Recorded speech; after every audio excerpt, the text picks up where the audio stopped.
Hello and welcome back to the channel guys. आ गए एक और नए वीडियो के साथ। बढ़िया सी वीडियो, इस बार कुछ फन टॉपिक लेके आओ। फन तो मैं क्या ही बोलूँ, मतलब एक बढ़िया टॉपिक लेके आओ जिसमें मैं तुम्हारे को अपनी जर्नी के बारे में थोड़ा सा बताऊंगा, या अपनी जर्नी में मैंने जो सीखा वो बताऊंगा। बहुत गर्मी हो गई है यूके में, वेदर हो रहा है, मैं बताता हूँ कितना, ताकि तुम लोग को भी समझ आए। भाई यहाँ भी गर्मियाँ होती हैं।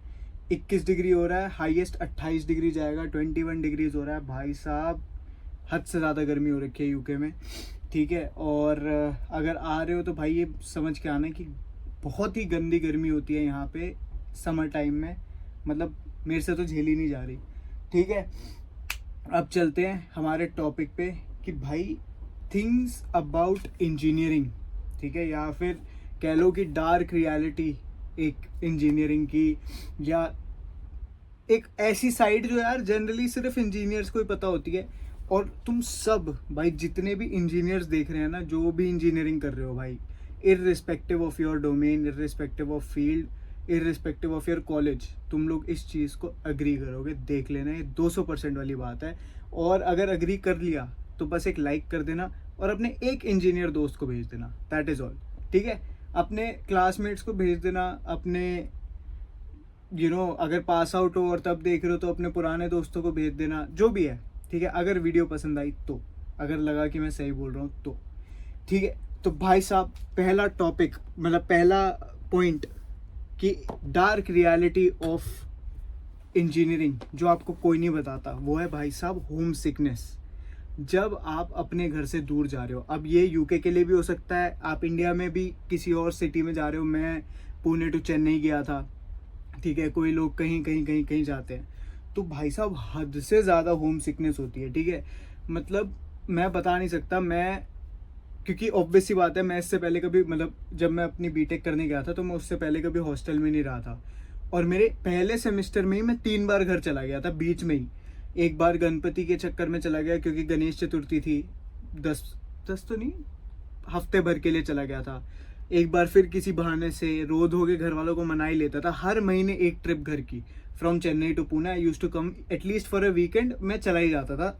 और महीने में सेमेस्टर में, मतलब वही 6 महीने में 3 बार होया था मैं, और 6 महीने का भी नहीं था सेमेस्टर। तो हद से ज़्यादा होम सिकनेस ब्रदर। अगर आप अपने जगह से कर रहे हो, अगर जहाँ रहते हो वहीं से कर रहे हो मास्टर्स या बैचलर्स या इंजीनियरिंग, तो ठीक है। अगर आप दूर जाके रहते हो, ये उन लोग के लिए, वो लोग रिलेट कर पाएंगे कि होम सिकनेस तो बहुत ही ज़्यादा होती है। मेरे को तो बहुत होती थी। खाना अच्छा नहीं है, हॉस्टल में रहते हैं, मेस है, हॉस्टल के कमरे गंदे हैं, रूममेट्स बेकार हैं, मतलब बहुत कुछ होता था। वो तो फिर दोस्त वोस्त बन गए थे, तो ये सब चीज़ें थी, ठीक है। सेकंड पॉइंट, अब ये पॉइंट जो है ना भाई, अगर तो तुम एक सेकेंड ईयर के स्टूडेंट हो, या फर्स्ट ईयर के स्टूडेंट हो, या थर्ड ईयर में भी आ गए हो, तो ये पॉइंट ध्यान से सुनना। और जो पास आउट हो चुके हैं भाई, लाइक कर देना इसी बात पे, क्योंकि बहुत इंपॉर्टेंट टॉपिक है कि भाई साहब skills are important, very important, and more important than academics. Academics में सीजीपीए लाने से कुछ नहीं होता। अब मैं नाम नहीं लूंगा, लेकिन मेरा एक सीनियर था, मैं जब पर्पल टैग में था, मतलब मैं जब फर्स्ट ईयर में था, तो वो बंदा थर्ड ईयर में था, मतलब वो मेरे से 2 साल सीनियर था। और उस बंदे की 10 सीजीपीए आती थी, ठीक है। जो मेरे बैचमेट्स देख रहे हैं उनको पता मैं किसकी बात कर रहा हूँ। उस बंदे का ए से नाम शुरू होता था, और उस बंदे की 10 सीजीपीए आती थी। और ब्रो आप इमेजिन नहीं करोगे कि 10 सीजीपीए वाले बंदे की पास आउट होने के बाद नौकरी लगी थी, 4 लाख का पैकेज, 4 या 5 लाख का पैकेज लगा था उसका, ठीक है। तो 5 लाख का पैकेज कुछ नहीं होता, तो इसीलिए सीजीपीए इंपॉर्टेंट नहीं होती। अब मैं ये नहीं कह रहा फेल हो जाओ, मैं कह रहा हूँ भाई 7, 7.5 से ऊपर की सीजीपीए रखो। 7.5 से ऊपर की सीजीपीए होगी भाई, कोई भी कंपनी एकदम हाथ खोल के तुम्हारे को बोलेगी कि आ जाओ, अगर तुम्हारे अंदर स्किल्स हैं तो डीएसए, अगर तुम एक कोडिंग बैकग्राउंड से हो या आईटी में जाना चाह रहे हो, तो डीएसए, कोडिंग, प्रोग्रामिंग लैंग्वेजेस, ये सब की एक अलग वीडियो बना दूंगा। लेकिन अभी समझ लो कि भाई स्किल्स, अपनी फील्ड में जो स्किल्स रिक्वायर्ड है, जो सॉफ्टवेयर रिक्वायर्ड है, जो डोमेन में सारी चीज़ें, जो भी टेक्निकल या नॉन टेक्निकल बैकग्राउंड कहीं से भी आते हो, जो भी रिक्वायर्ड है, स्किल्स पे ध्यान दो। एकेडमिक को कोई नहीं देखता। 10 सीजीपीए आने के बाद भी 6 लाख का पैकेज होगा, महीने में हाथ में 40,000 रुपये आएगा, कुछ नहीं कर पाओगे। मेरे हिसाब से मिनिमम 18 लाख का पैकेज लगवाओ, मिनिमम 15 प्लस तो पैकेज तुम्हारा लगना ही चाहिए अगर तुमने इंजीनियरिंग करी है। वरना तो भाई वही वाली बात है कि एक ईंट निकालोगे 4 इंजीनियर निकलेंगे, तुम उन्हीं 4 में से एक हो, ठीक है। अब आ जाते हैं अगले टॉपिक पे। अगेन रिलेटेड ये है कि engineering will never get you a job. The skills that you develop, the things that you learn during engineering will get you a job. ठीक है, तो ये मत सोचना कि यार मैंने इंजीनियरिंग कर ली, मेरे पास डिग्री है, मेरी 10 CGPA नौकरी लग जाएगी। नहीं, उन 4 सालों में तुमने सीखा क्या? तुम रात दिन एक करके अगर अपनी skills, coding, blah blah blah, what ever your domain is, तुम सिविल से हो तो उसकी कोई स्किल्स होंगी, तुम मैकेनिकल से हो तो उसकी स्किल्स होंगी, तुम इलेक्ट्रिकल से हो उसकी स्किल्स होंगी, रोबोटिक्स से हो तो उसकी स्किल्स होंगी, वॉट एवर, वो स्किल्स डेवलप करो भाई। स्किल्स ही नौकरी देती हैं। आज की डेट में मार्केट की ऐसी तैसी हुई हुई है, कहीं नौकरियां नहीं है। तो नौकरी उसी को मिलेगी जो स्किलफुल होगा, उसको नहीं जो एकेडमिक्स में बढ़िया होगा।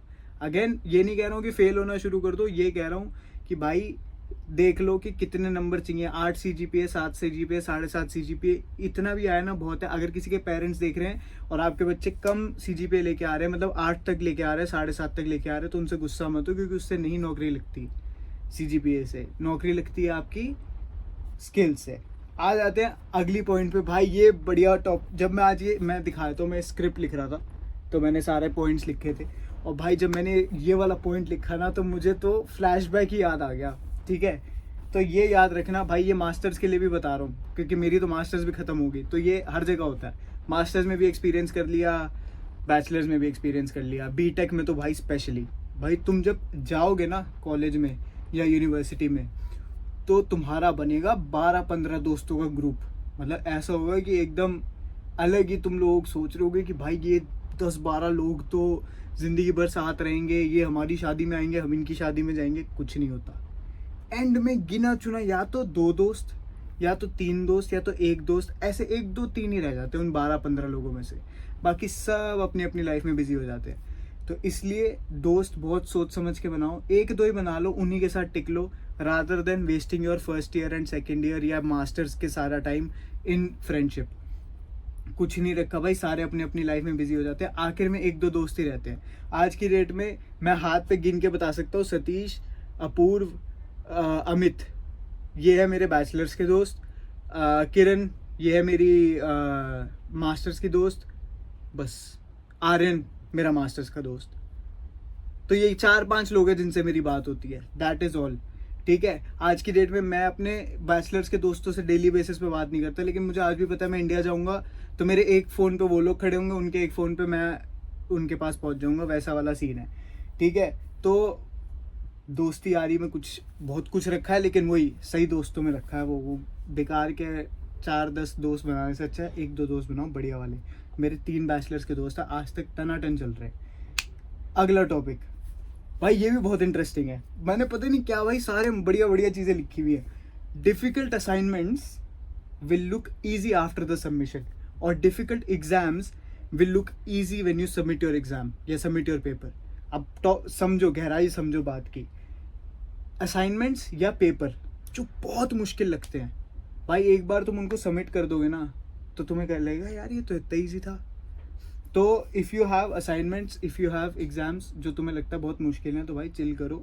जब वो दे दोगे, एक तो वो प्रोसेस है, वो जर्नी है, वो तुम्हें झेलनी ही पड़ेगी, और एक बार तुम उसको सबमिट कर दोगे ना, तो बस तुम्हारा सॉर्टेड सीन्स है।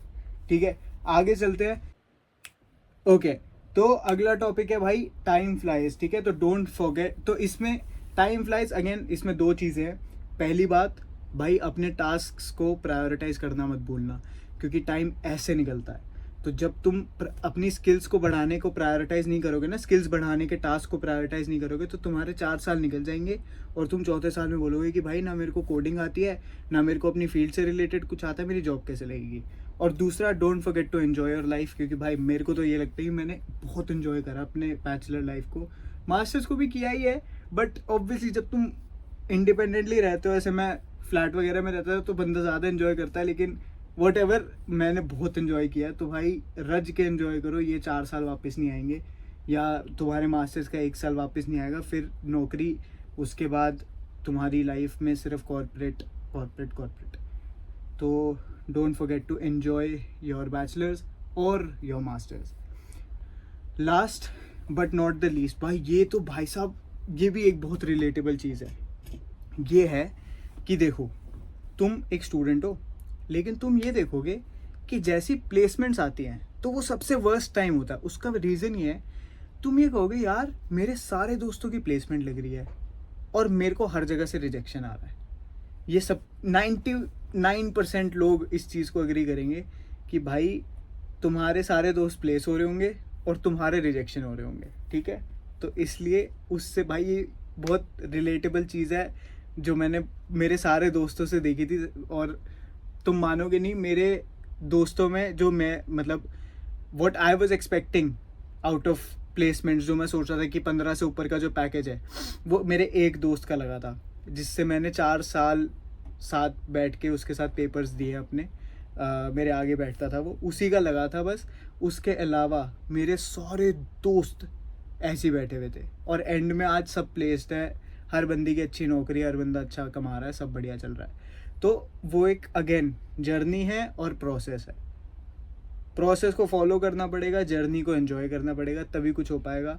इंजीनियरिंग भाई एक ऐसी चीज़ है जिसको आपको एंजॉय करना है, उस पूरे प्रोसेस को और उस जर्नी को, एंड फील इट। अपने आप तुम्हारे को प्लेसमेंट भी लग जाएगी, तुम्हारी असाइनमेंट्स भी हो जाएंगी, तुम्हारा फाइनल प्रोजेक्ट भी हो जाएगा, तुम्हारा रिसर्च पेपर भी हो जाएगा, सारा कुछ हो जाता है at the end of the day. वो उस समय पे बहुत मुश्किल लग रहा होता है और वो लगना भी चाहिए, तभी तुम सीखते हो बहुत कुछ चीज़ें। इसीलिए एक टिप दे देता हूँ।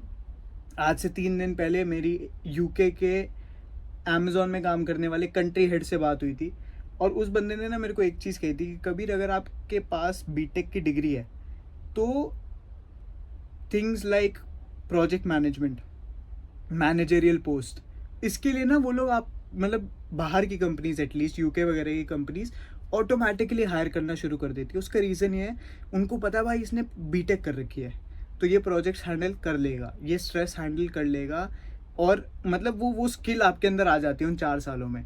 तो this is why I am saying always remember, BTech is something which is not shown how it is. हमेशा यह ध्यान रखना, जैसा उसको दिखाया जाता है it is not like that, it is something very different. लोगों को लगता है कि मैं 10 CGPA वाला इंजीनियर बन जाऊंगा तो मुझे नौकरी मिल जाएगी। नहीं, तुम्हें बनना है skillful engineer rather than 10 CGPA वाला इंजीनियर, ठीक है। तो आई होप तुम लोगों को ये वीडियो पसंद आई हो तो लाइक कर देना, अपने इंजीनियर दोस्तों के साथ मतलब शेयर वेयर करके सब्सक्राइब कर देना। मिलते हैं अगले वीडियो में। Thank you so much, bye bye.